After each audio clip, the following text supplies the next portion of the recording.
Kepada Bapak Menteri kami sampaikan bahwa agenda ini akan berlangsung hingga siang hari nanti. Namun apabila ada tugas atau keperluan lain yang mengharuskan untuk meninggalkan tempat terlebih dahulu tanpa mengurangi rasa hormat, kami pun mempersilakan. Baik, Bapak Ibu hadirin yang berbahagia, berikutnya kita akan ikuti bersama sesi seminar tematik yang akan membahas peran SDGs Center dalam mendukung kebijakan pembangunan. Sesi ini akan menghadirkan panelis dari IPB, Bapeda Provinsi Kalimantan Selatan, dan The Samdana Institute yang akan dimoderatori langsung oleh Ibu Gracia Paramita dari Universitas Indonesia. Yang kami hormati kepada Ibu Gracia, kami silakan untuk memandu keberjalanan acara berikutnya.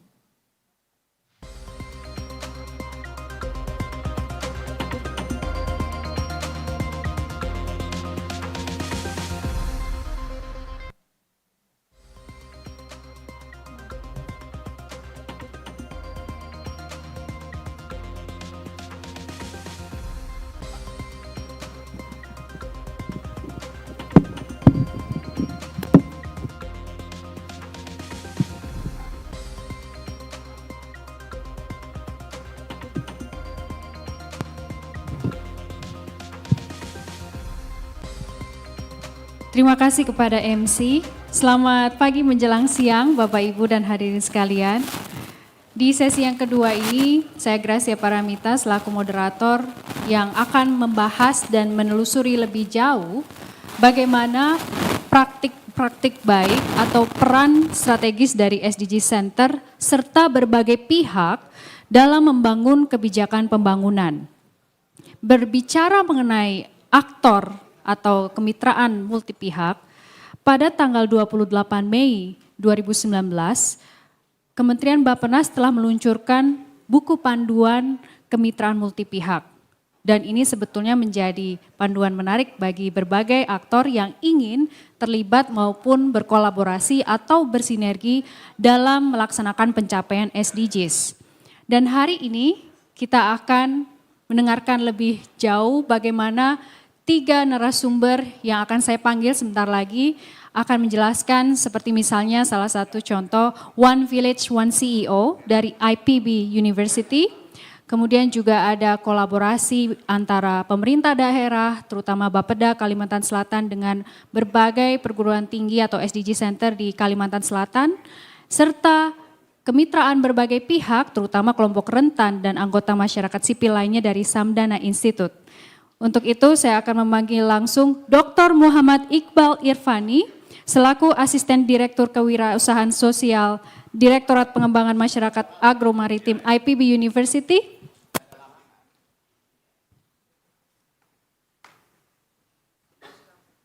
Baik, terima kasih Bapak Menteri Suharto Monoarfa. Yang kedua, saya memanggil Bapak Dr. Aryadi Nur selaku Kepala Bapeda Provinsi Kalimantan Selatan, dan berikutnya Ibu Ita Natalia selaku Kepala Program Pengembangan Kapasitas Mitra dari Samdana Institute. Dipersilakan.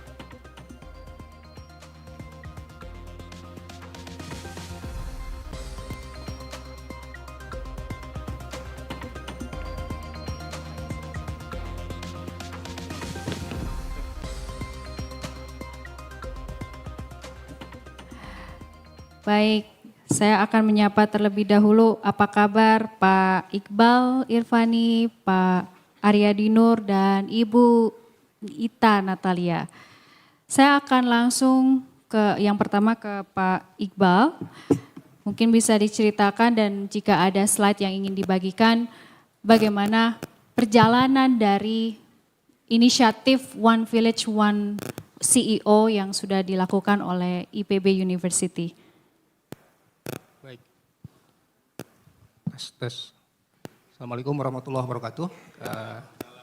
Yang saya hormati Bapak Menteri dan juga Ibu Deputi dan juga para pimpinan dari Bappenas, juga Bapak Ibu sekalian yang tidak saya bisa sebutkan saya satu persatu. Perkenalkan, saya di sini mewakili Pak Rektor ya, PB kebetulan sedang di Bangkok sekarang. terkait SDGs juga. Ini kalau tadi Prof. Bambang menyebutkan ya, ada fenomena ya megatrend ke depan, bonus demografi ya, terus urbanisasi dan seterusnya ya, dan juga menuntut peranan kampus gitu ya. Nah kami menjawab itu selama 5 tahun ke belakang gitu ya. Dan melalui konsep One Village, One CEO. Jadi membangun dari desa gitu ya. Dan sehingga apa tadi konteks no one left behind, kami juga berperan ya dari kampus sendiri. Bapak Ibu bisa di next, bisa mungkin disimak dulu mungkin videonya ya. Ada videonya sebelumnya.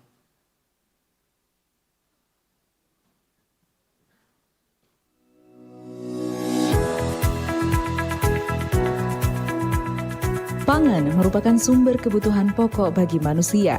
Di Indonesia, pangan menghadapi berbagai peluang dan tantangan yang terkait erat dengan faktor lingkungan, perubahan iklim, isu ketersediaan air, energi, dan praktik budidaya pertanian dalam rangka mewujudkan ketahanan pangan yang berkelanjutan.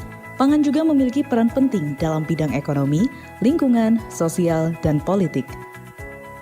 Desa dengan potensi kekayaan sumber daya alam yang melimpah dapat menjadi tempat perwujudan program ketahanan pangan. Sejalan dengan tujuan pembangunan berkelanjutan atau SDGs, IPB University berkomitmen mengembangkan program One Village, One CEO. One Village, One CEO atau OVOC merupakan program inovasi sosial yang berfokus pada pembentukan ekosistem bisnis perdesaan berbasis produk unggulan lokal dengan skema tahapan program terdiri dari One Village, One Product, One Village, One Innovation, dan One Village, One Exporter. OVOC bertujuan untuk mewujudkan kemandirian masyarakat serta meningkatkan sektor perekonomian melalui peningkatan kualitas SDM dengan dukungan program seperti pelatihan, pendampingan, dan adopsi inovasi. Selama 5 tahun berdirinya OVOC, program ini mencakup lebih dari 300 desa di seluruh Indonesia yang tersebar di 9 provinsi meliputi Jawa Barat, Jawa Tengah, Jawa Timur, DKI Jakarta, Kalimantan Tengah, Kalimantan Selatan, Riau, Kepulauan Riau, dan Sumatera Utara. Pelaksanaan program OVOC telah diwujudkan melalui kerjasama antara IPB University bersama PT Astra International Tbk, Badan Restorasi Gambut dan Mangrove, PT Marwai Coal, PT Adaro Indonesia, dan PT Indomarko Prismatama Tbk. IPB University dengan kekayaan ipteks dan kepakarannya berperan dalam mendukung proses pendampingan dan transfer teknologi inovasi dengan melibatkan tim pakar atau ahli dan mahasiswa aktif yang tergabung dalam skema program MBKM Sociopreneur One Village, One CEO. Sejak 3 tahun berjalannya program MBKM Sociopreneur OVOC, program ini telah melibatkan lebih dari 400 mahasiswa dari berbagai fakultas serta 78 tim pakar terbaik IPB University. Keberhasilan program OVOC dalam mendampingi masyarakat desa binaan dapat dilihat berdasarkan peningkatan jumlah masyarakat yang terpapar program serta bertambahnya jumlah lokasi binaan di setiap tahunnya. Dengan pengembangan ekosistem bisnis desa, produk binaan OVOC telah berhasil diekspor ke berbagai negara sehingga dapat meningkatkan perekonomian masyarakat. Kontribusi OVOC terhadap keberlanjutan lingkungan diwujudkan melalui implementasi program agroforestry yang berfokus pada komoditas kopi dan pengembangan ekosistem bisnis di wilayah gambut. Dengan dukungan kolaborasi Pentahelix yang melibatkan akademisi, bisnis, masyarakat, pemerintahan, dan media, program One Village One CEO berupaya untuk senantiasa meningkatkan dampak kebermanfaatan bagi desa binaan.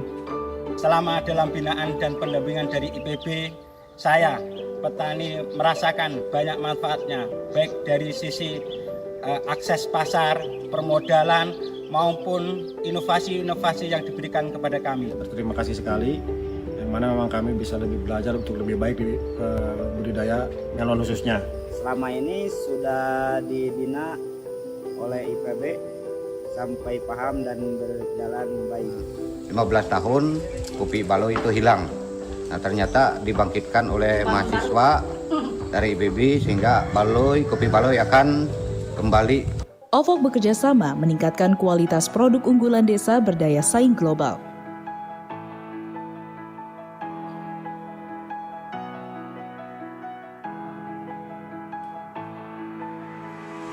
OVOG terus berkomitmen untuk memfasilitasi dan memperluas jaringan pemasaran produk inovasi hasil binaan program melalui ekspo di tingkat nasional hingga internasional. Adapun capaian kontribusi program OVOG telah terangkum dalam SDGs Accord 2021 dan SDGs Accord 2022. One Village One CEO menjadi inovasi sosial yang mampu menjawab permasalahan di masyarakat, khususnya dalam hal perwujudan peningkatan sistem ketahanan pangan di Indonesia.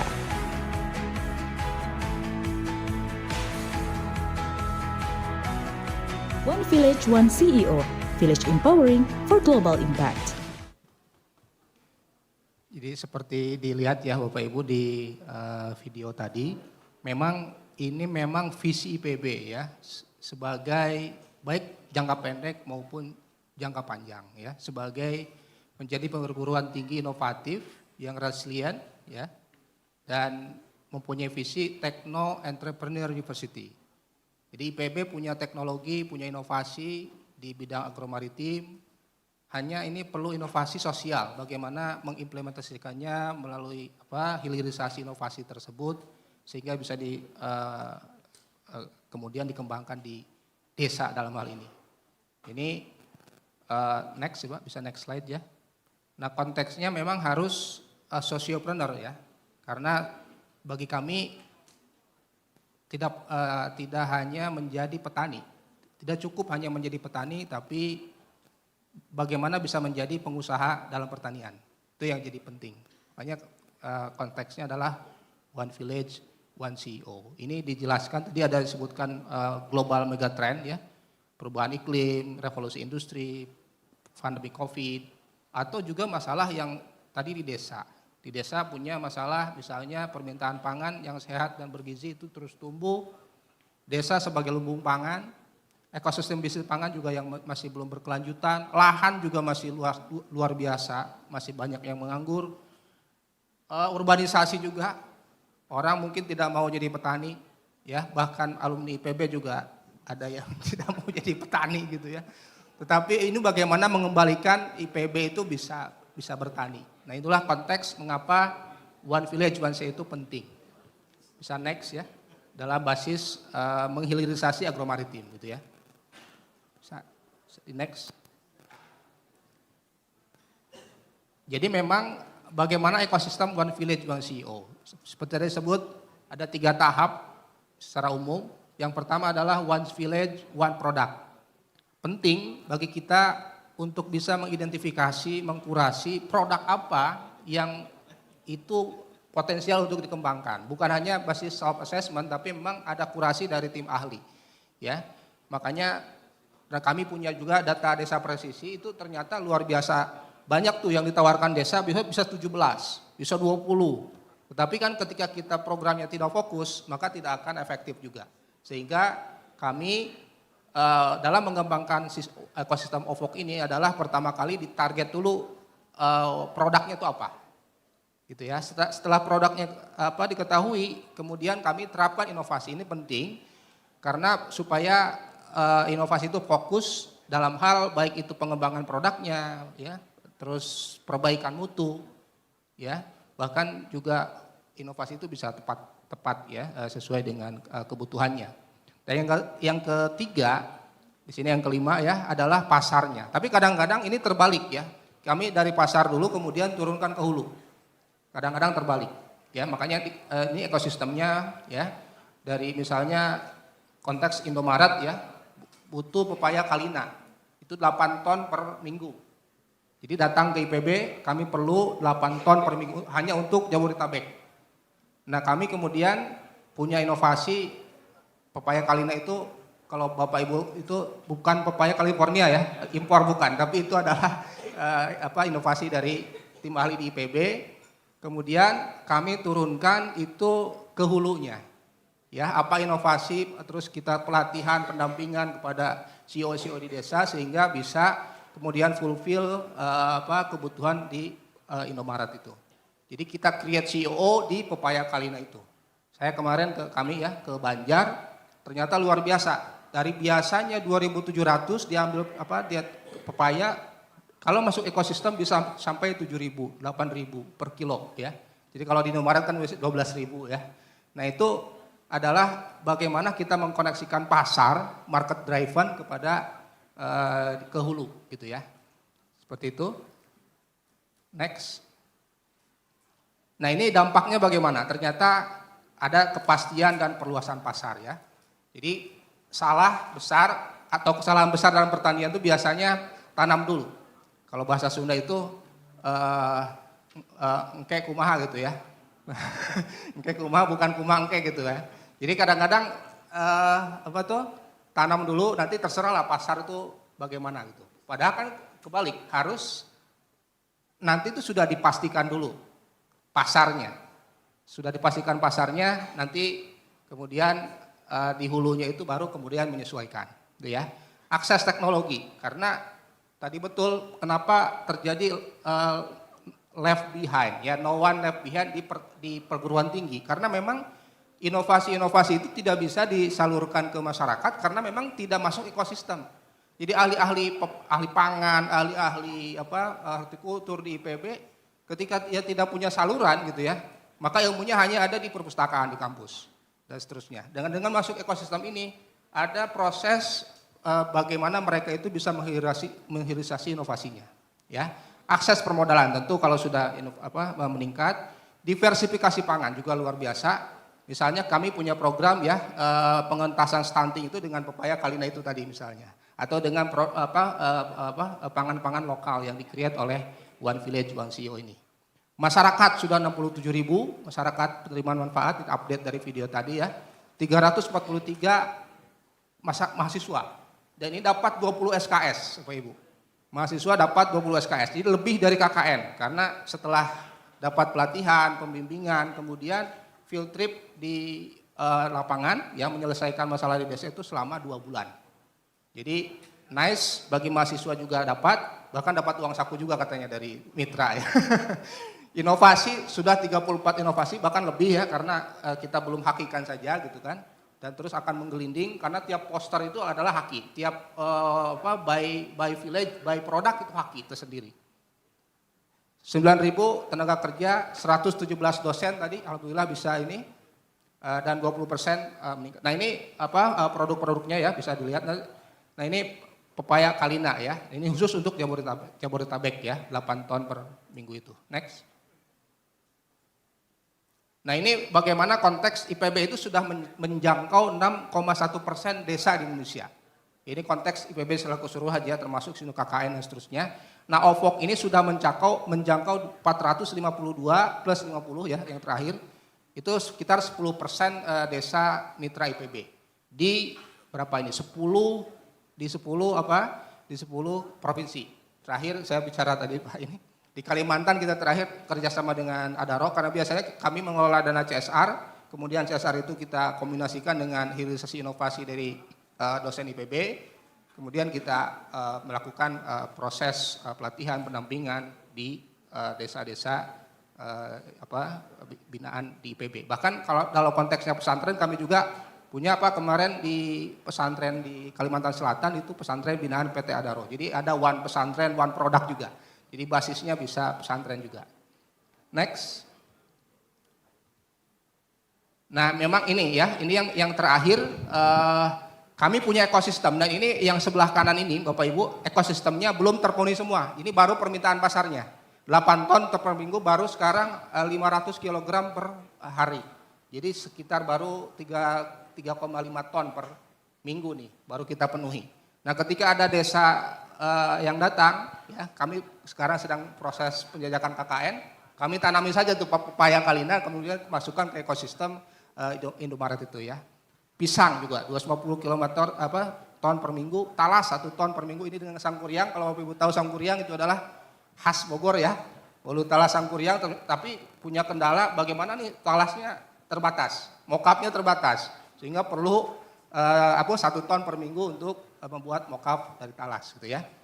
Dan ubi ungu nih, ubi ungu 1 ton per minggu. Nah ini belum bisa kita penuhi karena ini masih market driven gitu ya.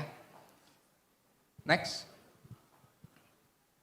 1 menit lagi ya Pak. Ya, selesai setelah ini. Jadi memang prosesnya adalah dari market driven dulu, dari pasar dulu yang meminta, kemudian kami dalam konteks One Village One Sea itu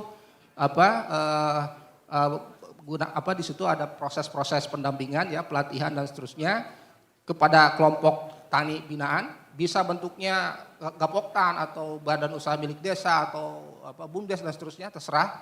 Yang penting dia sudah melakukan proses-proses negosiasi di desa. Basisnya adalah community base, meng-create tenaga kerja, dan kemudian kita lakukan proses pendampingan sampai petani itu bisa sampai ke pasar gitu ya, dengan price yang bagus gitu ya. Next. Nah itu itulah mungkin selama 2 tahun berturut-turut ini IPB adalah perguruan tinggi terbaik nomor 1 ya dalam SDGs Action Award ya 2022 dan 2023. Alhamdulillah produk kami juga sampai ekspor ya, misalnya kopi dan seterusnya. Mungkin itu Baik. Yang bisa saya sampaikan. Terima kasih banyak atas pemaparan dari Pak Iqbal. Menarik karena tadi sudah banyak skema yang lebih praktis bagaimana sebuah perguruan tinggi terutama IPB University memberikan model-model dan memberdayakan masyarakat tentunya dengan pihak-pihak lainnya dalam mencapai SDGs. Nantinya juga kami mengharapkan berbagai pertanyaan, jadi setelah pemaparan dari 3 narasumber kita, silakan jika ada yang ingin bertanya bisa mengangkat tangan bagi yang hadir di sini atau yang bergabung secara daring, online bisa juga memberikan pertanyaannya di kolom chat. Selanjutnya saya akan mengundang Pak Aryadi Nur selaku Kepala Bapeda Provinsi Kalimantan Selatan dan kali ini akan lebih spesifik bagaimana goal SDGs nomor 1, terutama penurunan kemiskinan itu bisa tercapai melalui kolaborasi dari berbagai pihak, terutama pemerintah daerah, kemudian ada SDG Center Lambung Mangkurat dari kampus Lambung Mangkurat dan berbagai pihak lainnya. Silakan Pak Aryadi. Baik, terima kasih Bu Moderator. Assalamualaikum warahmatullahi wabarakatuh. Selamat siang, salam sejahtera kita semua. Yang terhormat Ibu Deputi, Bu Pipi, dan jajaran IPB. Kemudian kami hormati para rektor atau mewakili para dosen yang hadir di sini. Saya seringkali menyampaikan paparan di beberapa tempat, tapi di depan para rektor saya gugup Ibu. Agak nervous ya. Saya selaku Kepala Bapeda Prop Kalsel bersyukur diberi kesempatan menyampaikan ya. Kalau hari ini kami mungkin satu-satunya birokrat yang hadir di sini ya. Yang lain mungkin perguruan tinggi yang hadir. Saya kebetulan juga satu kampus dengan Pak Iqbal ya. Jadi dari IPB Bogor dan background saya di kelautan perikanan ya. Orang IPB itu yang tidak tahu itu cuma pertanian Pak. Yang lain serba tahu ya. Iya itu ya. Jadi ada semacam anggapan orang IPB itu ada di mana-mana ya. Tapi yang mereka tidak tahu adalah pertanian, justru ilmu pertanian tidak tahu. Baik Bapak Ibu, kami yang diberi kesempatan menyampaikan judulnya adalah kolaborasi ya. Tadi bisik-bisik saya ingin apa yang ada di kampus IPB, ini kami copy paste Pak Ibu ke kampung kami, ke Kalsel. Kami sudah menjalin MOU dengan Pak Arif Satria ya, dan PKS sudah jalan. Tadi baru dapat informasi Pak Iqbal, kami ingin apa yang dilakukan oleh teman-teman IPB, jadi kita akan lakukan di Kalsel Ibu. Karena memang cocok sekali Pak. Kami hari ini kalau bicara tambang sekarang dominan sekali. Jadi bicara energi yang ada listrik di Pulau Jawa itu batu baranya dari kami Pak. Jadi kami mengirim batu baranya saja. Python itu dihidupkan dengan batu baranya Kalsel. Ya. Dan mudah-mudahan ke depan kan lakukan ada transformasi ekonomi. 15 tahun barangkali tambang akan habis. Kami sudah siapkan dengan teman-teman IPB apa yang kita lakukan untuk sumber daya yang terbarukan kami di pertanian, hilirisasi industri, agroindustrinya Bapak Ibu. Baik, kami ingin next slide saja. Mungkin ini kami memberikan gambaran secara ringkas karena waktunya 10 menit. Kalsel ini mungkin next slide ada di posisi tengah-tengah Bapak Ibu. Kalau hari ini Penajam Pasir Utara sebagai ibu kota kita, IKN, Kalsel itu yang warna merah ya. Wilayahnya cuma 6,9%, paling kecil di 5 provinsi di Kalimantan. Dulu paling luas Bapak Ibu. Katanya orang Kalsel itu dermawan Pak. Jadi lah wilayah dibagi ke Kaltim, ke Kaltim, ke Kaltim berakhir saya paling kecil. Nah ini posisinya kita sangat strategis, itu ada Alki 1, Alki 2. Tapi ini posisi kita. Jadi kami ingin bagaimana kami juga membangun Kalsel itu untuk mendukung IKN. Ya. Next slide. Next slide saja. Nah ini seringkali kami di pemerintahan di seluruh kabupaten di provinsi ya di Indonesia, 6 indikatornya adalah indikator yang paling kami kawal ya. Ada IPM ya, ada LPE, kemudian ada kemiskinan, ada pengangguran, ada Gini rasio dan indeks cost. Kalau ada 6 indikator ini pergerakannya tidak positif, maka yang disalahkan adalah kepala Bapeda yang tidak becus gitu ya. Nah, Kalsel hari ini pada posisi lumayan bagus ya, IPM-nya kita pada posisi peringkat 12, nah 2023 dari peringkat 20 2022. Jadi 8 step kita bisa tingkatkan ya ke posisi 12 sekarang. Dulu peringkat 20. Kemudian pertumbuhan ekonomi kita masih didominasi 30% itu dari tambang. Ya. Jadi 30% dari tambang, dari pertanian cuma 10%, jasa pengolahan juga 10%. Padahal 15 tahun lagi tambang kita habis Bapak Ibu. Jadi di beberapa daerah yang punya sumber daya yang tidak terbarukan, ini recovery ekonominya luar biasa susah Pak. Jangan bicara SDGs, bicara untuk memberikan lapangan pekerjaan bagi masyarakat kita. Ini kami sedang mencari skenario. Bagaimana 15 tahun lagi Adaro sudah tidak ada lagi, misalnya Arotmi sudah tidak ada lagi di Kalsel, masyarakat kami masih hidup ya, masih sejahtera.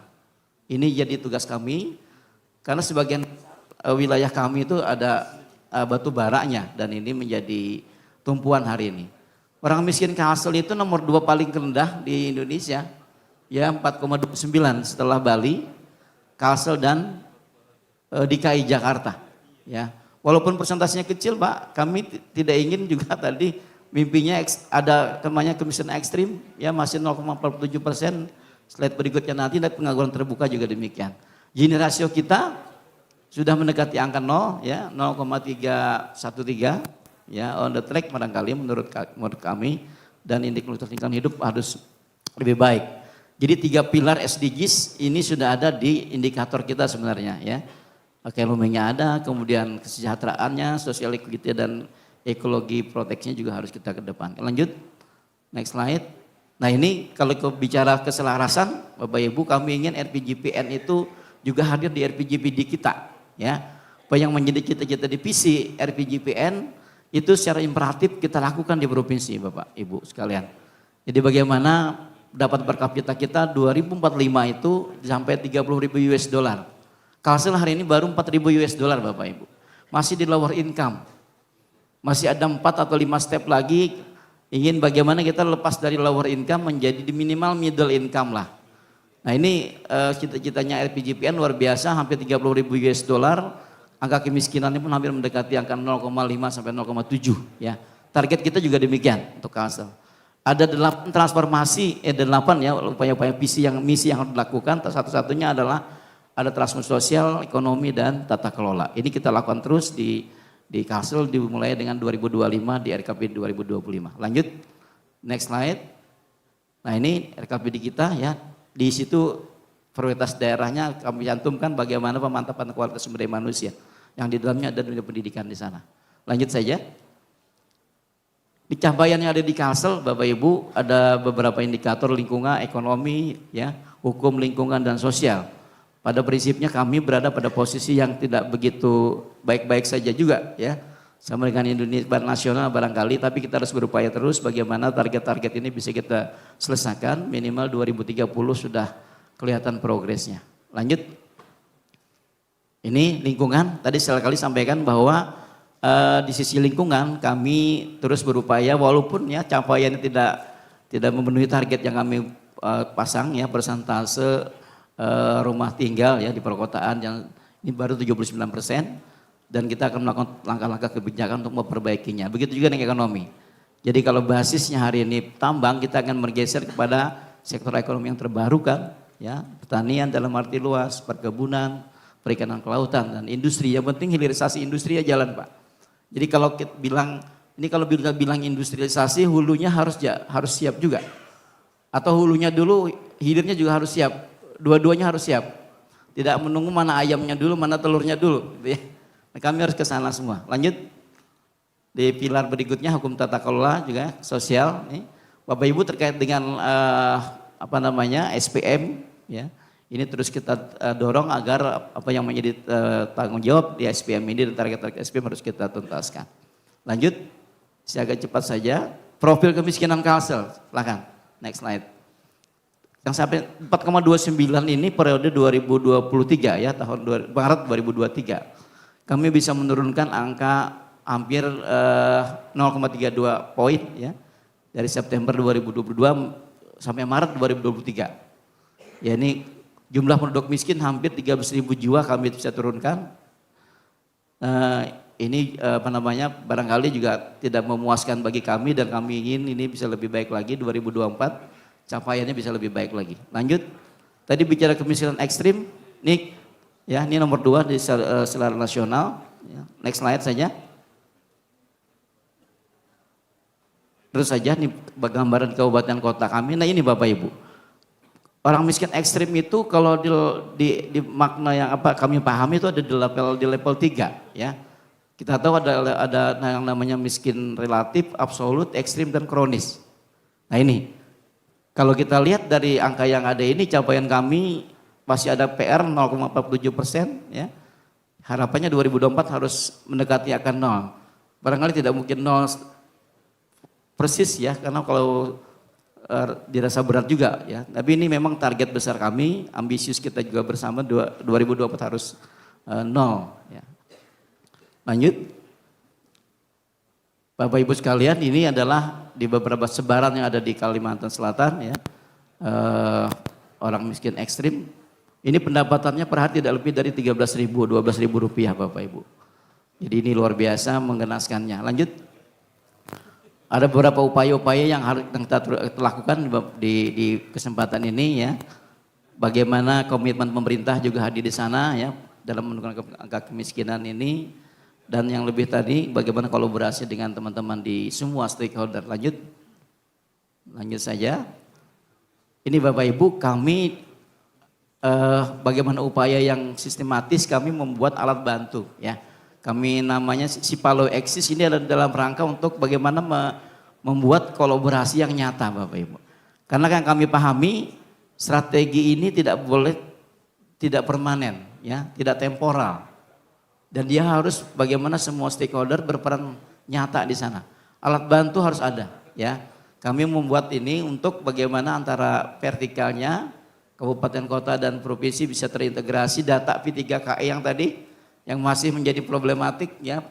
Bagaimana verifikasi validasinya masih belum berjalan baik sehingga eksekusinya pun akan terhambat ya. Ada strategi pertama pengurangan kantong-kantong kemiskinan. Ada 8 perangkat daerah minimal yang bertanggung jawab di sana. Kemudian strategi kedua menurunkan beban pengeluaran. Dan yang ketiga adalah meningkatkan pendapatan. Nah 3 strategi besar ini yang sebagian besar mungkin teman-teman di provinsi lain juga melakukannya. Ya. Lanjut. Ini kolaborasi yang kami sampaikan ini saya kira bukan hal yang relatif baru barangkali. Next slide saja. Bagaimana antar pihak, kemudian bagaimana komitmen pemerintah daerah itu harus nyata dan ini tergambar dari visi misinya barangkali di arah kebijakan pembangunan dan kami secara umum dengan kawan-kawan di OLM pada khususnya sudah mungkin 10 tahun yang lalu sudah menjalin hubungan kerjasama penelitian ya bagaimana mendorong percepatan pembangunan secara umum dan khususnya pada target-target tadi. Kemiskinan, ya, kemudian pertumbuhan ekonomi yang inklusif dan seterusnya. Ya, lanjut saja. Nah ini secara dokumentatif yang kami punya bisa sampaikan Bapak Ibu sekalian.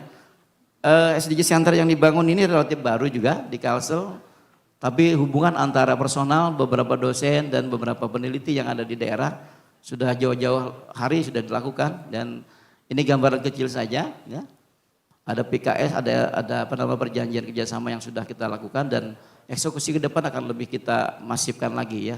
Lanjut. Ini ya, di bulan November tadi baru launching Bapak Ibu sekalian, center kami di ULM Dan kami ingin 2024-2025 ke depan ada perguruan tinggi lain yang bisa bergabung dengan kita. Ada perguruan swasta juga di sana, ya, ada Uniska, ada Upaya dan seterusnya. Lanjut. Nah ini beberapa kesempatan, ada beberapa yang kami sudah lakukan Bapak Ibu ketika kami diminta untuk sebagai praktisi mengajar juga, ya. Mahasiswa belajar ke kita di Bapeda bagaimana memanfaatkan ada yang namanya GAIS, ya, Geospatial Artificial Intelligence Studio, yang mereka bisa manfaatkan untuk menganalisis secara cepat orang miskin ekstrim itu di mana saja, ya, dan apa kira penyebabnya. Ini kami fasilitasi mereka untuk melakukan KKN, ya. Kami punya studio dan ini mohon izin satu-satunya di Indonesia, ya, yang diakui oleh teman-teman di pusat, dan ini menjadi alat bagi kami dan semua orang bisa memanfaatkan, ya, tidak hanya di pemerintahan tapi juga di perguruan tinggi, ya. Lanjut. Ini Bapak Ibu, jadi mereka langsung melakukan kegiatan, ya, KKN di sana dengan tadi ada panah yang warna biru hijau itu Bapak Ibu itu mengolah, ya, tanaman untuk dijadikan bakso, ya. Dan ini mereka lakukan di simpul-simpul orang miskin. Jadi langsung diajarin bagaimana cara menanam, ya, kemudian bagaimana cara mengolah sehingga menjadi punya nilai produknya. Ini yang dilakukan oleh teman-teman mahasiswa KKN, ya. Kami juga memberikan beasiswa untuk masyarakat, ya, beasiswa perguruan tinggi dan riset yang terbaru hari ini teman-teman di ULM melakukan riset bagaimana wanita dan kemiskinan ini bisa diteliti peran wanita untuk mengatasi kemiskinan dan sebaliknya dan seterusnya, ya. Ini sudah dilakukan teman-teman di ULM, nanti ke depan kami tunggu hasilnya dan secara akan kami jadikan rekomendasi nanti langkah-langkah apa sih yang kita lakukan untuk kita lakukan program kegiatan di SKPD terkait. Next slide. Sedikit lagi, ya, tantangan kolaboratif yang mungkin dihadapi seluruh teman-teman di daerah juga. Lanjut. Ada masalah koordinasi, ya. Ini juga gampang diucapkan tapi tidak mudah untuk dilakukan. Bagaimana komunikasi antar pihak dan seterusnya. SDM juga terbatas, ya. Ini bagaimana kita memberikan pembelajaran literasi ke beberapa stakeholder juga. Dan kami tadi sudah disampaikan Pak Bambang bagaimana kampus itu mulai dari kurikulumnya harus diperbaiki, memperkenalkan SDGs sedini mungkin dan riset-risetnya pun harus bagaimana fokus kepada 17 pencapaian SDGs yang sudah kita bersama. Yang terakhir mungkin perluasan keanggotaan juga, ya, tadi saya sampaikan perguruan tinggi lain harus kita ajak terus dan sebenarnya mereka melakukan hal yang sudah menjadi tujuan itu ada termaktub di 17. Cuman mungkin tidak begitu tidak begitu fokus sehingga terkesan tidak melakukan atau mensupport pencapaian-pencapaian yang ada di SDGs kita. Barangkali itu Bapak Ibu pintas dari kami ingin seperti Ibu Pipi juga sedikit berpantun Ibu. Karena kalau nggak dibacakan nanti yang buat pantunnya marah, ya. Sarapan pagi ke Banjarbaru, ya. Jangan lupa ditutup dengan segelas kopi, ya. SDG Center Provinsi Kalsel memang masih baru, ya. Tapi kami siap bertumbuh bersama champion negeri. Baik, terima kasih Itu, banyak. Bapak Ibu sekalian, terima kasih perhatiannya. Wassalamualaikum warahmatullahi wabarakatuh. Terima kasih Pak Aryadi untuk penjelasan dan berbagi praktik-praktik menariknya yang mungkin saya bisa highlight sedikit. Tadi ada Sipalu Eksis yang kepanjangannya dari Sistem Informasi Penghapusan Kemiskinan Ekstrim berbasis geospasial terintegrasi. Kemudian juga ada kontribusi yang disebut GAIS. Jadi dengan adanya Geospatial Artificial Intelligence Studio ini mungkin bisa menjadi bagian kontribusi dari pemerintah daerah terutama Provinsi Kalimantan Selatan. Setelah mendengarkan kisah sukses dan berbagai pengalaman dari IPB University, kemudian Provinsi Kalimantan Selatan. Saya akan mengajak kali ini kepada Ibu Ita dari Samdana Institute yang sudah berdiri hampir 2 dekade dan tentunya sebagai perwakilan dari anggota masyarakat sipil yang tentunya berfokus pada peningkatan kapasitas masyarakat adat dalam pengelolaan sumber daya alam. Kali ini Bu Ita akan lebih banyak menceritakan bagaimana model kolaborasi yang efektif antar masyarakat sipil atau dengan pihak-pihak lainnya dan dampaknya seperti apa. Kemudian mungkin Bu Ita juga bisa menceritakan tantangan yang dihadapi terutama kalau kita mengejar 6 tahun lagi menuju selesainya atau deadline dari SDGs atau tujuan pembangunan berkelanjutan. Silakan Ibu Ita. Terima kasih Mbak. Selamat siang, salam sejahtera untuk semua, Rahayu, salam sehat, karena sehat itu penting untuk kita melihat 2030 nanti. Ya.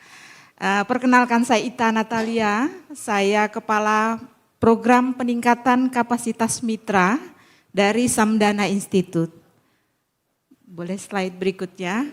Saya perkenalkan sedikit siapa Samdana Institute. Jadi Samdana Institute itu berdiri 21 tahun yang lalu oleh para aktivis lingkungan, aktivis HAM juga dan para praktisi pembangunan di Indonesia, tapi juga fellowship-nya, keanggotaannya menyebar di Asia Tenggara dan di beberapa tempat ya. Nah, Samdana Institute itu berasal dari bahasa Sanskrit atau Sanskerta yang artinya kedamaian. Kedamaian itu ada apabila kita mengembalikan apa yang sudah kita terima dari alam dan sesama secara baik untuk kehidupan yang berkelanjutan. Jadi ini satu spirit, satu prinsip giving back. Jadi memberi apa yang kita sudah terima.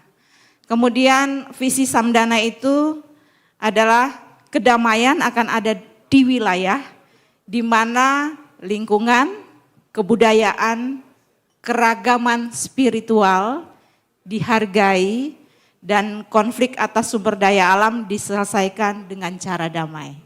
Jadi itu yang menjadi visi di mana Samdana bekerja saat ini. Kemudian berikutnya yang mengapa saya ada di sini. Ketika diminta untuk bercerita tentang model kolaborasi yang selama ini Samdana kembangkan bersama dengan mitra, termasuk menjawab kebutuhan dari perlindungan dan penghargaan terhadap masyarakat adat dan komunitas lokal di Indonesia yang sudah melakukan upaya-upaya penyelamatan lingkungan. Jadi saya mencoba menyajikan 4 universitas yang paling tidak pada saat ini sedang bekerja sama dekat dengan Samdana. Yang pertama itu CTSS IPB ya, dipimpin oleh Ibu Prof. Damayanti Bukhori.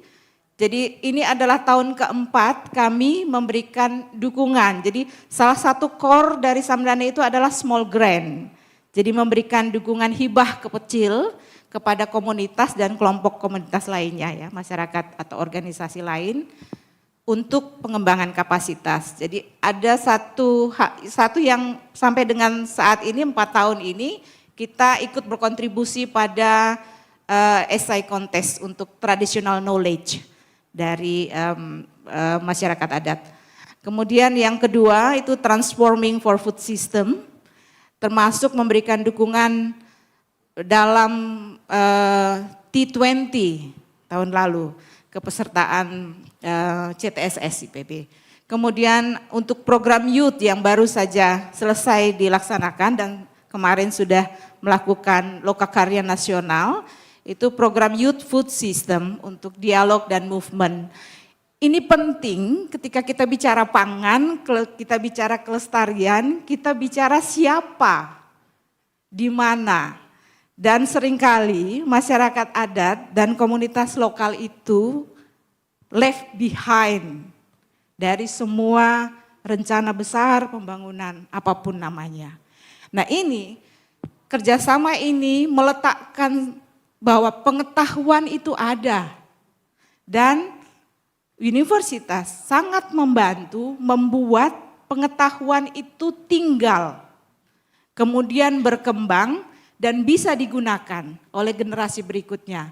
Karena bagaimanapun pengetahuan tradisional itu ada secara turun-temurun bertutur, dengan cara bertutur. Nah, bagaimana itu kemudian kita dokumentasikan menjadi satu pengetahuan yang bisa didiseminasikan ke seluruh tempat, menjadi pengetahuan publik. Kemudian yang kedua, kami sangat senang bisa bekerja sama dengan program studi kajian gender UI. Jadi sudah melahirkan satu modul tentang gender equality, disability, dan sosial inklusi. Kajian ini, modul ini dipakai sebagai satu perspektif ketika kita mau melakukan upaya untuk ruang hidup. Bagaimana mengelola ruang hidup dan penghidupan dari masyarakat. Jadi dia meletakkan perspektif bahwa benar tidak ada orang yang tertinggal di belakang. Karena dia perbedaan gendernya, karena perbedaan kemampuan, jadi kami tidak menyebut disabilitas, tapi menyebutnya different ability atau difabel, kebisaan yang berbeda, dan inklusi sosial. Sehingga itu menjadi penting diletakkan dalam setiap program perencanaan mulai dari awal sekali. Untuk memeriksa apakah memang benar tidak ada orang yang tertinggal atau komunitas yang tertinggal. Kemudian memberikan juga dukungan untuk riset-riset feminis yang kaitannya dengan kebutuhan mahasiswa UI untuk melakukan satu riset gender, generasi, dan kehidupan. Ya, ini baru dilakukan di Kepulauan Seribu kemarin. Kemudian dengan Universitas Papua, pada saat pemekaran Kabupaten Tambrau, nah Kabupaten Tambrau itu adalah kabupaten konservasi. Dia diletakkan di wilayah konservasi. Nah ini satu riset untuk melihat bagaimana pendorong dan penghambat deforestasi di hutan, di desa tepi hutan di Papua karena proses pemekaran dari administrasi kabupaten ataupun provinsi seperti itu. Untuk meletakkan ini sebuah jawaban atau antisipasi ataupun bagaimana kita menjawab jika terpaksa wilayah-wilayah konservasi itu menjadi kota baru. Ya. Kemudian saat ini sedang dalam seleksi untuk Reka Cipta untuk program dana padanan bersama Universitas Pajajaran untuk Fakultas Psikologi terkait dengan bagaimana menyiapkan generasi penerus atau pewaris dari perhutanan sosial, dari hutan untuk pengelolaan hutan menjadi pewaris yang punya bayangan masa depan untuk mengelola wilayahnya. Faktanya para pemegang hak waris itu berusia di atas 60 tahun sekarang. Nah, bagaimana generasi muda sebagai ahli waris itu bisa mewarisi, tidak hanya sekedar nama, mewarisi hak atas kelola untuk perhutanan sosial, tapi dia bisa tahu bagaimana itu mengelola. Yang terakhir, kami membuka kesempatan juga untuk mahasiswa yang sudah selesai atau sedang berkuliah, ada kebun kecil di Bogor sana untuk sama-sama belajar mengenai agroekologi, jadi ada internship di Samdana. Berikutnya, nah tentu saja proses ini penuh dengan tantangan, tetapi saya kira ini satu harapan ya, karena kalau hidup katanya kalau tidak ada sesuatu yang menantang menjadi tidak hidup ya, jadi seperti itu. Jadi yang pertama soal bagaimana membangun pemahaman dan komunikasi antara kebutuhan di lapangan, kebutuhan nyata oleh masyarakat adat dengan apa yang bisa dibantu, dibangun oleh universitas. Nah, kita juga punya keterbatasan mengenai timeline karena memang kalau ini berbasis proyek seperti itu ada timeline yang membatasi kita bekerja. Nah, itu juga yang kemudian menjadi satu tantangan untuk dibicarakan. Skala dukungan yang terbatas. Jadi karena ini hibah kecil, sementara kalau kita mau menemukan sesuatu yang besar, mungkin dalam jangka panjang dengan biaya yang besar seperti itu. Itu salah satu tantangan. Kemudian bagaimana membuat hasil riset itu aplikatif, tepat guna, bisa dilakukan secara sederhana oleh, saya orang Dayak ya Pak, tapi saya Dayak Kalimantan Barat, oleh orang Dayak misalnya bagaimana berladang dengan tidak membakar, apakah ada teknologi itu, ada pengetahuan itu, bisa dibagikan misalnya seperti itu. Nah, mengatasinya bagaimana? Jadi membangun satu komunikasi kolaboratif itu dia pasti bolak-balik untuk menyamakan apa yang kita pikirkan dan apa yang kawan dari universitas pikirkan dan bagaimana kita bisa maju. Kemudian memperluas dukungan karena terus terang ini hibah kecil, hibahnya sekitar 1.000 sampai 10.000 US dollar sekitar itu yang bisa diberikan, padahal misalnya apa yang harus dilakukan luas sekali, besar sekali. Sehingga kami sangat menghargai sekali ada kedai reka Kampus Merdeka di Kemendikbud. Nah, upaya ini sangat bagus ketika dosen-dosen di kampus bisa memanfaatkan peluang itu. Jadi ada dana padanan yang bisa kita gunakan dan itu luar biasa menurut kami. Jadi kita tawar-menawar terhadap satu inovasi yang mau kita kembangkan sama-sama di kedai reka itu. Dan kemudian dokumen yang dihasilkan, karena itu pengetahuan, itu adalah dokumen tumbuh. Jadi dia akan diadaptasi, diubah, dibagikan kembali dan itu kita sebagai satu organisasi yang meletakkan diri sebagai organisasi pembelajar, membuka peluang untuk orang semakin berkembang. Berikutnya. Nah, dampaknya terutama tentu saja yang pertama ketika kita bicara pengetahuan penting untuk melindungi sumber-sumber pengetahuan itu. Sistem tradisi dan praktik baik yang ada, kemudian menyebarluaskannya, mengembangkannya dengan metodologi, kemudian memperkuat kompetensi, tadi kita bicara bagaimana para pewaris, bukan hanya mewariskan lembar surat, harta warisan, tetapi kompetensi untuk mengelola hak waris itu menjadi sesuatu yang berguna secara ekonomi dan berkelanjutan secara lingkungan. Kemudian pembangunan yang lebih inklusi tadi. Jadi saya kira ini tidak bisa lepaskan dari semua hal apapun. Tidak ada yang boleh tertinggal di belakang hanya karena perbedaan gender, hanya karena perbedaan kebiasaan, atau karena dia tinggal jauh dari pusat-pusat pertumbuhan. Saya kira itu, terima kasih. Salam. Terima kasih atas penjelasan dan kisah menarik dari Ibu Ita dan tentunya ini juga menjadi pelajaran bersama. Ada satu kesimpulan mengenai tantangan yang sebetulnya dihadapi dari berbagai narasumber, yaitu tantangan komunikasi, koordinasi, dan dukungan. Baik itu dukungan finansial atau dukungan non-materi lainnya.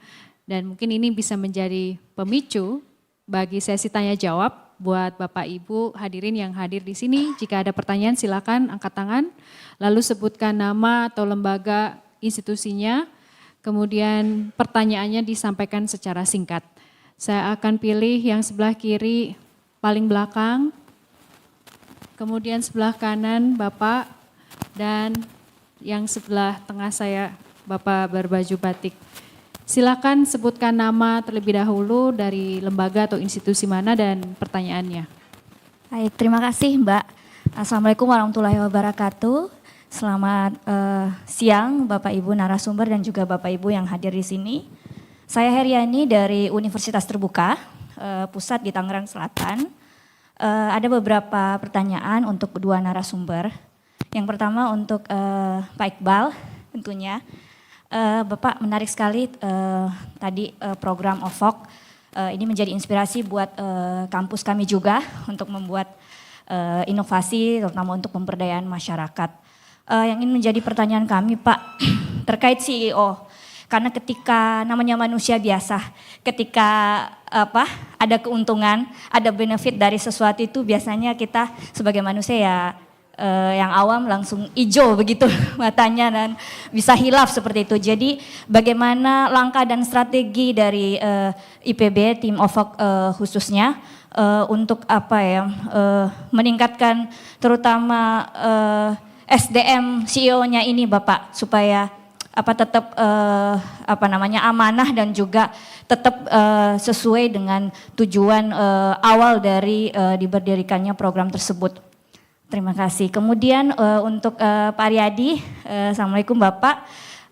Kami Universitas Terbuka juga ada di Kalimantan Selatan dan saya bersama tim baru balik hari Minggu yang lalu dari Kalimantan Selatan. Kami pun melakukan beberapa kolaborasi dengan PT Arutmin Kintab dan juga Universitas Sumatera Utara untuk melakukan pemberdayaan kepada masyarakat di Kintab yang akan menghadapi 15 tahun Arutmin akan angkat kaki dari tempat tersebut. Kami melakukan pemberdayaan khususnya di bidang pertanian kemudian juga perekonomian masyarakat di sana Bapak. Mudah-mudahan kedepannya bisa berkolaborasi dengan ULM dan juga tentunya pemerintah daerah Kalimantan Selatan. Terima kasih banyak. Assalamualaikum warahmatullahi wabarakatuh. Terima kasih. Penanya kedua, Bapak silakan.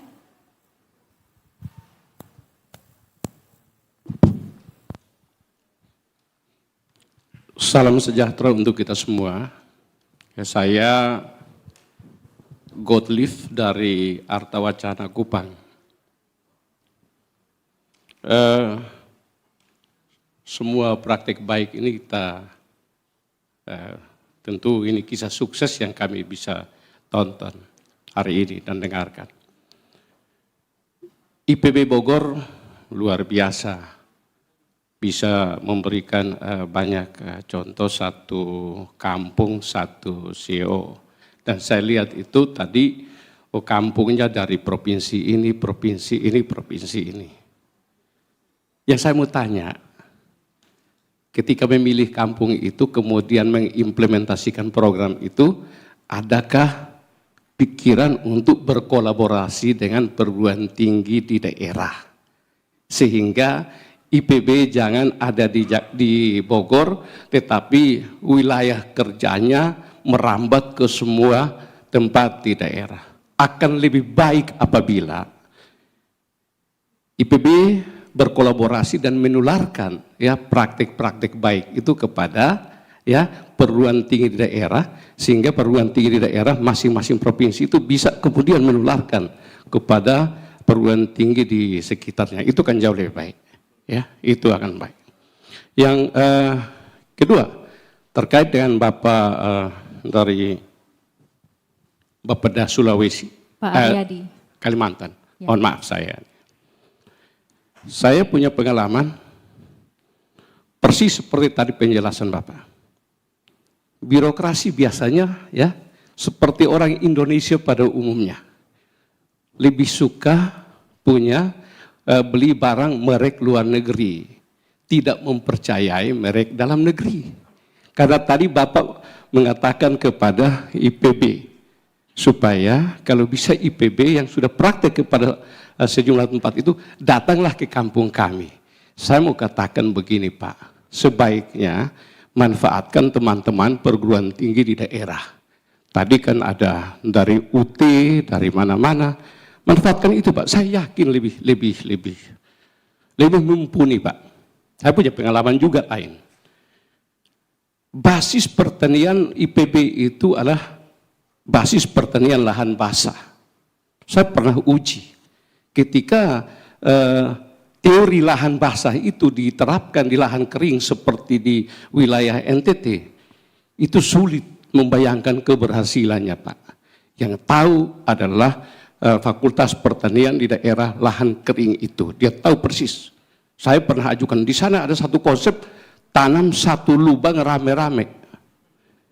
Jagung, ya, kacang, labu, satu kali taruh di situ. Itu salah menurut konsep ilmu pertanian IPB. Tapi itu yang benar di dalam konsep pertanian di daerah seperti NTT. Benarnya saya tidak usah jelaskan karena panjang. Kita bisa diskusi tempat lain.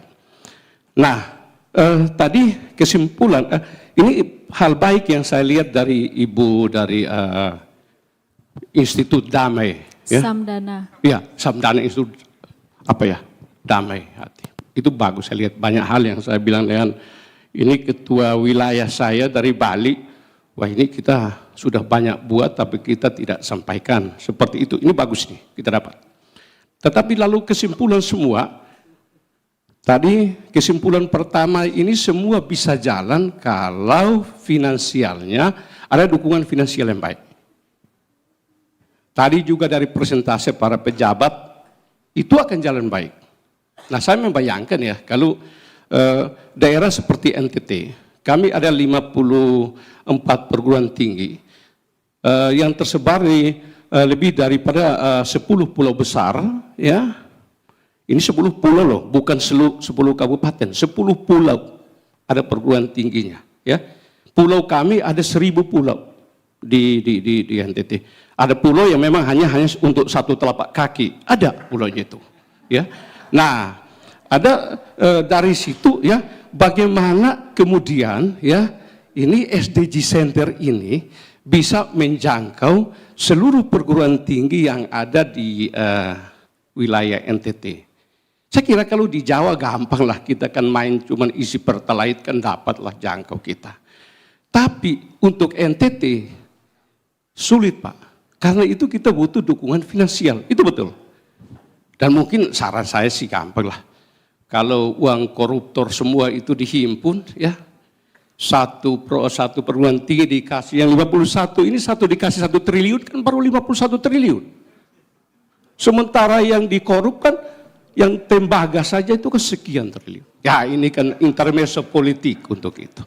Saya kira itu saja beberapa ini pertanyaan dijawab, yang intermezzo tidak perlu dijawab. Terima kasih. Terima kasih Pak Gotif. Berikutnya penanya ketiga, Bapak silakan. Terima kasih. Saya Muzaki dari SDG Center Universitas Brawijaya, Korwil, Jawa 2. Saya baru update data, 2 minggu terakhir turun ke lapangan, datanya agak krusial. Singkat saja saya sampaikan, kalau tadi Pak Godle bicara NTT, saya data lapangannya berbasis Jawa. Data kami ambil di Jawa Barat, Jawa Tengah, DIY, sama hari ini masih jalan di Jawa Timur. Pertama adalah luasan lahan pertanian menyusut. Yang kedua adalah populasi jumlah petani berkurang. Yang ketiga adalah regenerasi.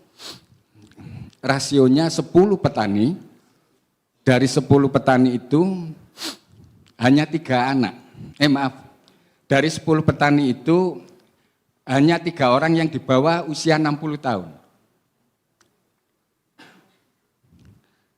Dari 10 petani itu, potan ya, kita ambil di potan, random,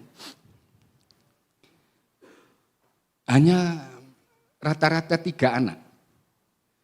Ada 5-4 anak, tapi dari 3 anak rata-rata, itu hanya 1 orang yang meneruskan pertanian bapaknya.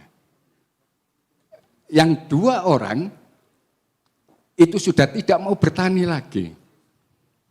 Pak Iqbal, kita bisa share best practice apa, sosiopreneur ya. Kami di lapangan belum selesai, pulang dari sini saya masih update data lagi di lapangan.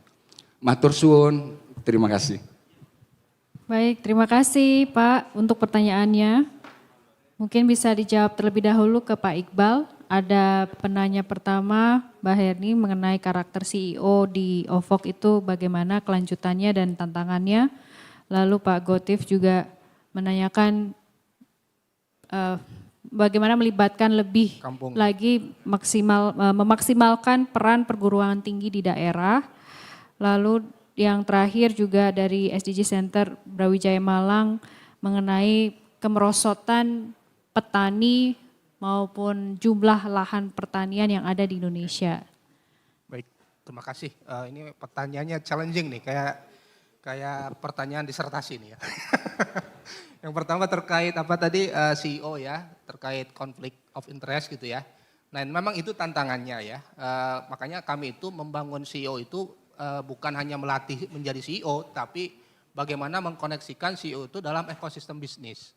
Tantangan terberat adalah aspek institusinya. Jadi bagaimana CEO itu terkoneksi ke dalam akad-akad ya, kesepakatan-kesepakatan lokal yang ada di daerah itu. Jadi memang makanya one product itu sebenarnya bukan hanya pemilihan produknya, karena pemilihan produk secara ini gampang lah, bisa kita tanam, bisa kita improve produksinya, tetapi siapa yang mengerjakan ini juga penting. Terus bagaimana kesepakatan-kesepakatan internal dalam misalnya di BUMDes itu. Kadang-kadang kita tidak langsung lari ke BUMDes, bisa jadi mungkin kelompok tani tertentu. Makanya penting kepada siapa kita melakukan intervensinya ya, supaya kita tidak menggarami lautan atau supaya kita tidak memberikan minyak wangi di ruang terbuka, itu kan cepat habis gitu ya. Jadi memang tantangan terbesar di situ ya. Makanya kita itu dalam akad-akad biasanya dikoneksikan tuh dengan akad-akad ya, misalnya bagi hasil melalui koperasi misalnya, sehingga tidak ada kedepannya itu tidak ada aspek sustainabilitasnya ya, tidak ada penyimpangan-penyimpangan. Jadi memang dan di samping itu tentu saja mindset kita kan membangun sociopreneurship ya. Jadi bukan entrepreneurship, bukan hanya entrepreneurship. Kalau entrepreneurship kan ya kaya sendiri gitu ya. Kalau kita sociopreneurship ya bukan hanya untungnya banyak gitu, tapi banyak yang untung gitu. Makanya penting kita membangun sistem bisnisnya itu sendiri. Jadi itu yang pertama ya, terkait dari Bu Heriani ya. Yang kedua dari Pak Gottlieb ya. Pak Gottlieb dari NTT ini juga kebetulan Pak memang dalam pemilihannya ya memang selama ini memang demand driven ya, tetapi memang penting di sini itu adalah memang kami itu bukan hanya membangun ekosistem bisnis Pak, tapi membangun ekosistem peneliti juga, ekosistem pengusaha juga ya. Misalnya kami punya kerjasama dengan PT Adaro gitu ya, atau PT BA dan seterusnya, itu di daerah gitu ya, di daerah, dan ini kami sesuaikan dengan karakter daerahnya dan bahkan menggandeng juga expert ya di lokal gitu ya. Nah kami juga pernah punya pengalaman Pak terkait ekosistem peneliti ini di Petuah. Nah tadi Bu itu ya juga menyampaikan CTSS ya. Jadi CTSS dulu, Center of Sustainability Science, itu memang sejarahnya adalah dari kita mendirikan konsorsium perguruan tinggi untuk Indonesia Hijau, Petuah namanya. Itu di bawah MCAI. Kebetulan saya juga sekretaris eksekutif saat itu, IPB sebagai lead koordinatornya, dan ini kita membangun ekosistem peneliti. Nah salah satunya di Undana Pak. Betul Pak, memang kalau Undana ini arid land ya, arid land agriculture gitu. Nah kita juga di situ mungkin ada Pak Center of Arid Land itu Pak dari situ. Jadi dengan Unhas ya, dengan Unsri itu kan peatland. Dengan Unhas itu maritimnya, dengan Udayana juga itu terkait renewable energy ya. Di samping dengan UNRAM juga, UNRAM itu peternakan gitu ya. Jadi memang kita itu sekarang bukan zamannya kompetitif ya, kompetisi, tapi zamannya kolaborasi. Gak cukup lah, buat apa juga kompetisi, baik kita kolaborasi sehingga impact-nya akan lebih powerful ya. Kita tidak monopoli gitu ya dalam ilmu itu, kita tidak egois juga. Yang penting kita bagaimana kebermanfaatannya ya. Kan kalau ini kan bisa diklaim juga kan, IKO-nya kan, ya untuk semuanya lah diklaim, untuk Undana juga, IPB juga. Saya rasa tidak masalah ya, seperti itu. Terus yang terakhir dari Pak Muzaki ya, Muzaki. Betul Pak, memang kalau bicara statistik, kepemilikan lahan itu 300 meter persegi. Itu bicara statistik. Kalau dibagi dengan jumlah penduduk atau rumah tangga lah ya, 300 meter persegi. Tapi jangan lupa juga Pak, kalau dilihat dari Gini rasio lahan, itu luar biasa timpangnya, lebih dari Gini income. Artinya apa? Sebenarnya ada pemilik lahan itu. Ada pemilik lahan di daerah-daerah banyak sekali. Ya mungkin kita nggak usah sebutkan. Pasti ada lah pemilik lahan yang luar biasa. Yang datang ke IPB itu adalah bisa banyak Pak, bisa pembelinya, bisa pemilik lahannya. 2 hari lalu saya bicara dengan Sukabumi ya, Bapeda Sukabumi, Dinas Pertanian Sukabumi. Ternyata itu mereka punya lahan 56 hektar yang nganggur, itu dari XSHGO itu ya. Itu ternyata Pemda pun punya lahan gitu loh. Jadi bukan masalah ini kurang pemilikan lahan sedikit, tapi adalah bagaimana kita memanfaatkan lahan yang nganggur ini ya, yang kita employ gitu loh. Tapi makanya pentingnya inovasi sosial. Makanya OVOK itu kan sebenarnya inovasi sosial. Ya tidak kita lahan pribadi, tapi kita bisa lahan siapapun ya, asal dia berkomitmen untuk bisa masuk ekosistem bisnisnya. Sehingga kita pemilik lahan untung, petani juga tidak jadi petani gurem. Ya, kami punya sedang sekarang dengan brilian ya, YBM BRI yang mengelola CSR-nya itu. Ini kan mengelola dan zakat ya. Jadi membuat muzaki itu kita mengejar mustahik itu ya, yang menerima zakat itu petani gurem Pak. Petani gurem, kita punya visi petani gurem itu bukan hanya jadi petani gurem, tetapi dia memang tuh saya masih ada income-nya gitu ya, kita hire untuk bisa tanam pepaya, tetapi ke depan dia juga pemilik dari pertaniannya itu sendiri. Jadi ada sistem bagi hasil. Jadi melahirkan income-nya naik dan dia juga merasa memiliki. Jadi sense of belonging-nya juga akan luar biasa. Nah ini pola-pola seperti ini menurut saya yang memanusiakan petani gitu ya. Dan ini kan masalah kemiskinan itu adalah di sana. Sehingga kita bisa membuat orang itu bisa kembali menjadi petani. Masalah orang IPB atau siapa mahasiswa atau generasi muda lah secara umum tidak bisa jadi petani ya karena masalahnya adalah masalah insentif di pertanian itu sendiri gitu ya. Makanya program ini ya menjadikan kita itu menjadi petani gitu. Bapak terus terang Pak, kalau CEO ada Pak kopi di Garut itu sudah lebih kaya Pak dari yang pengelola program. Jadi luar biasa ya kalau dikoneksikan ke pasar gitu ya, apalagi nilai produk-produk yang memang bernilai tambah gitu ya. Jadi memang masalahnya bukan di kepemilikan lahan, pemuda ini adalah bagaimana kita membangun ekosistem bisnis dan mengkoneksikan generasi muda itu ke dalam ekosistem pertanian yang cuan ya, yang bisa untung gitu ya. Makanya tadi saya sebut kita bukan melahirkan petani tapi ingin menjadikan pengusaha dalam pertanian sehingga petani itu bisa mindsetnya terbuka, skill setnya bisa terus bertambah dan bisa meningkatkan taraf hidup dan membuat pertanian itu adalah sektor yang bisa prospektif lagi di masa depan dan memang akan seperti itu. Demikian. Terima kasih Pak Iqbal. Berikutnya komentar dari Pak Aryadi. Sedikit saya merespon apa yang Bu Yani dan langsung Pak Gottlieb. Pak, dalam menggerakkan teknologi daerah perlu ada satu perguruan tinggi yang menjadi penggerak utama Pak. Bukan berarti kita tidak melihat potensi yang ada di perguruan tinggi lokal kita. Nanti diharapkan ada transfer knowledge-nya yang jalan di sana. Ya, jadi senada dengan teman-teman tadi di UTI juga, di sana juga ada Uniska, ya ada upaya. Kami ingin semuanya masuk dalam bagaimana membangun Kalsel ke depan Pak. Tidak ada walaupun kami tidak ada nepotisme di sini Pak, ya, kami sama membangun Indonesia. Barangkali IPB ini ada nilai lebihnya Pak. Jadi bukti beberapa tahun yang lalu Pak Arif Satria mendapatkan predikat ya. Bagaimana beliau katakan bahwa air, energi dan pangan itu betul-betul kita coba manage dengan baik. Ya. Kami bantu Pak terkait dengan hari ini beberapa daerah lahan pertanian itu cenderung berubah alih fungsi. Jadi LP2B-nya itu yang kadang-kadang tidak terpelihara Pak. Ada beberapa penyebab ya. Tidak ada insentif yang baik untuk petani ya. Pupuknya yang masih mahal ya.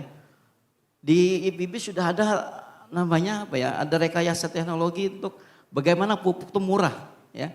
Ada Pak Iqbal ya. Jadi kemarin saya menghadirkan dengan Fokus Pertanian untuk memaparkan di 13 kabupaten kota, kepala bapedanya. Ternyata ada mikrobiologi yang bisa menggantikan peran pupuk buatan. Dan itu murah kos produksinya Pak. Di Subang itu 9 ton per hektar. Kalsel baru 4 ton per hektar Pak Pungkas. Untuk proses pertanian kita.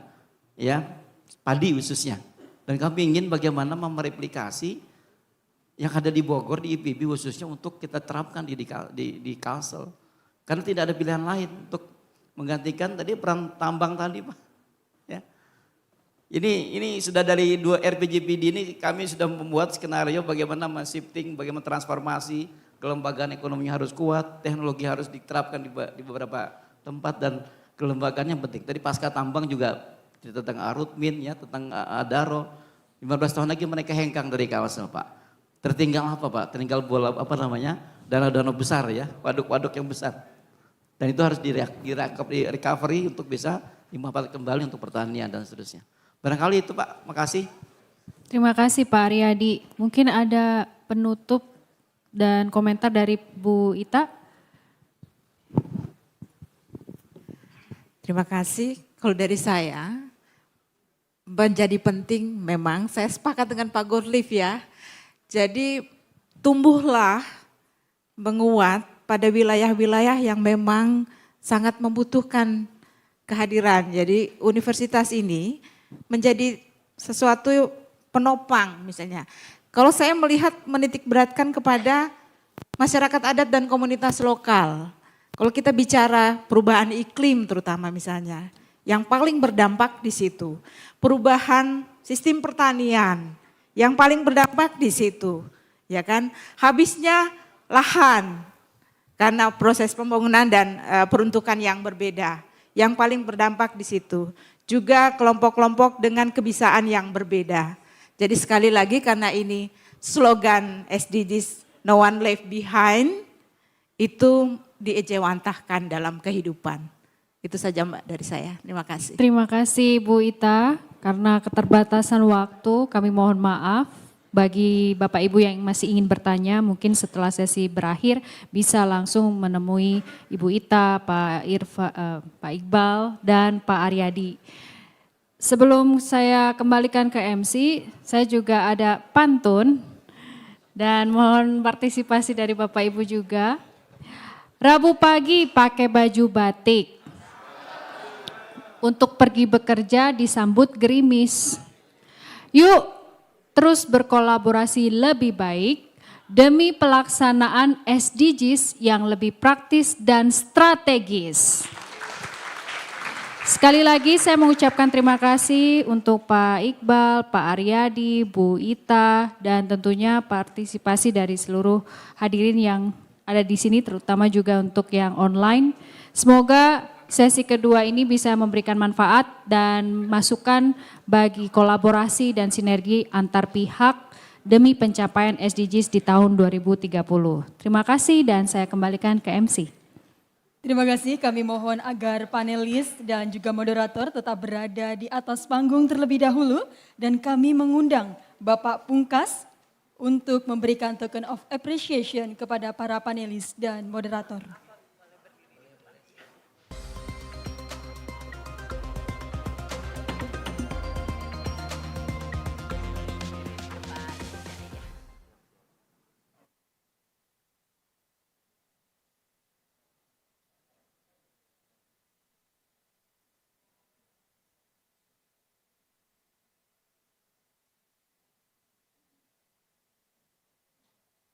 Baik, kami mengucapkan terima kasih kepada Ibu Gracia yang telah memandu sesi seminar tematik ini dan juga terima kasih pula kepada para panelis yang telah memberikan ilmu dan pengalamannya. Tak lupa pula kepada seluruh peserta yang telah berpartisipasi. Selanjutnya kami mohon berkenan untuk sesi foto dokumentasi.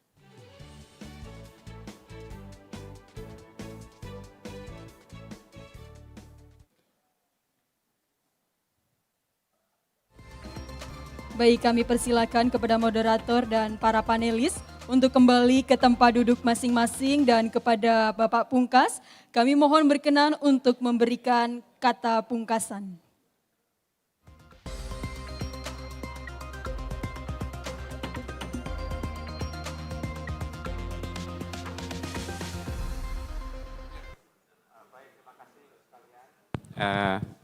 Ya, karena nama saya Pungkas, saya dipilih untuk memungkasi acara ini. Ya, kami mengucapkan terima kasih atas partisipasi Bapak Ibu sekalian dari pagi sampai siang ini. Dan saya kira kita mendapatkan materi yang luar biasa dari Pak Bambang, dari panelis pertama Pak Agus, Prof. Suyitno, kemudian dari Kemendikbud. Kami juga berterima kasih kepada panel terakhir yang memberi pengalaman di lapangan bagaimana potensi kerjasama ke depan. Dan tentu arahan dari Pak Menteri. Saya tidak akan berpanjang lebar, jadi kami mengucapkan terima kasih sekali lagi atas kehadiran Bapak Ibu sekalian. Mudah-mudahan kita bisa bertemu lagi, karena ini adalah the first SDGs Center Conference. Jadi ini menjadi sejarah buat kita semua, simpan fotonya. Nanti tahun 2030 ketika mencapai target SDGs, mudah-mudahan kita bisa berpose juga dengan bangga. Ya. Dan saya juga punya PR untuk membaca pantun, tapi ini bukan pantun ya. Kalau Bapak Ibu sekalian tahu, pantun itu kan 4 baris. Kalau ini 2 baris, namanya Carmina. Tolong dicek, saya juga baru cek, ternyata namanya Carmina, keren. Sebagai penutup untuk acara kita hari ini. Awan gelap berwarna merah, Cakep. tetap bekerja, jangan menyerah. Cakep. Ya, cukup. Jadi itu Carmina, karena 2 kali Carmina sama dengan pantun, jadi saya membacakan 1 lagi Carmina, yang ketiga. Si Ucup kesepian mencari kekasih. Cukup sekian, terima kasih. Assalamualaikum warahmatullahi wabarakatuh. Waalaikumsalam warahmatullahi wabarakatuh. Terima kasih kepada Bapak Pungkas. Bapak Ibu yang kami hormati, diinformasikan bahwa kami menyediakan e-sertifikat. Mohon untuk dapat mengisi form yang telah tertera di layar nanti. Dan kami informasikan bahwa konferensi ini merupakan bagian dari rangkaian Road to SDGs Annual Conference. Tahun ini kami menyelenggarakan SDGs ini adalah yang ke-7, di mana kami akan mengumumkan pemenang SDGs Action Awards. Saat ini sedang dibuka kesempatan seluruh pemangku kepentingan untuk mengikuti SDGs Action Awards sampai dengan tanggal 25 Juni 2024. Oleh karena itu kami harap Bapak Ibu sekalian untuk dapat mendaftar dan menyampaikan praktik terbaik institusi masing-masing. Baik, hadirin yang berbahagia, demikianlah sudah rangkaian demi rangkaian telah kita lewati. Dan menutup acara hari ini, kami persembahkan kepada Bapak Ibu video highlight Forum SDGs Center dan informasi terkait SDGs Action Awards 2024. Kampus ini punya peran penting dalam pengabdian masyarakat. Kita nih biasanya kerja sendiri-sendiri ya. Ini sebenarnya juga apa yang kami inginkan. Sepakat? Sip, kita ketok palu. Gak ada lagi ya. Bismillah. Kami berharap nanti dapat berperan lebih luas dalam membantu pemerintah ke pemerintah daerah dalam pencapaian target SDGs. Jejaring SDG Center akan menjadi salah satu hub utama dalam pelaksanaan SDGs. Dan juga tentunya mendukung Tridharma Perguruan.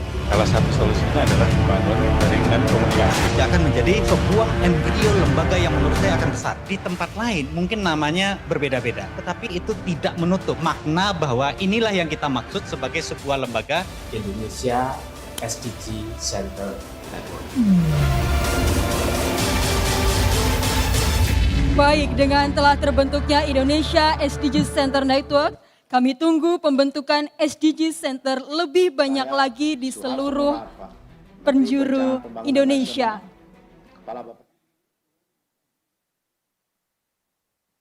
Baik, kami informasikan juga kepada Bapak Ibu bahwa makan siang dapat diambil di sela-sela ruangan ini.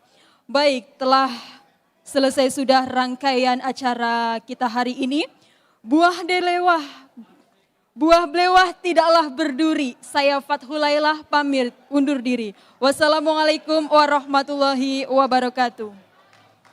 Saya Suharso Monarfa, Menteri Perencanaan Pembangunan Nasional, Kepala Bappenas, mengajak seluruh pihak untuk berpartisipasi dalam ajang penghargaan bergengsi Indonesia SDGs Action Award dan sebagai wujud komitmen pemerintah Indonesia untuk mengisi Decade of Action atau dekade aksi SDGs.